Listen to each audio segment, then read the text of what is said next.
A few thoughts now, if I may, on lame duck presidents and latter year two-term presidents. In President Obama's case, he is burdened by both. And there's the question now of his relevance or lack thereof. Are there any world leaders actually taking Mr. Obama seriously with a little over a year left in office? Do leaders of other nations even pay attention to it?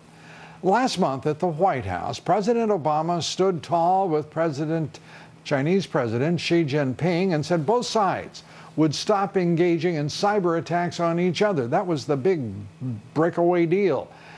Or, as Mr. President said recently to describe how well the two men got along, quote, "He ate my food." The more accurate expression apparently would have been President Xi ate my lunch. Cybersecurity firm CrowdStrike reporting today that since President Xi's state visit, the Chinese government has stepped up its cyber attacks against American targets, whether private sector or government. President Xi laughed at Obama's warning for China to, quote, "stop throwing elbows in the South China Sea as well." But the Chinese didn't pause for even a moment, building artificial islands to further assert its territorial claims. While China accelerates its expansion in the South China Sea, it's rapidly building up its military and pointedly joining with Russia in massive joint military exercises on land, air, and sea. The Russian president mocked Obama and the United States after the White House vowed, quote, "very serious consequences if Russia went into Crimea." A year and a half later, of course, Crimea is now a Russian province.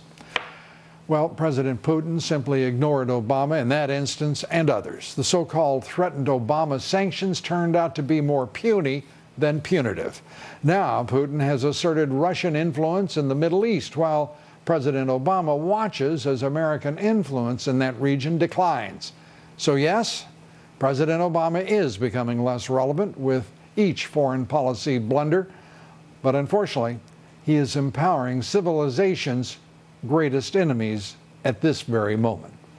Now our quotation of the evening on weak leadership.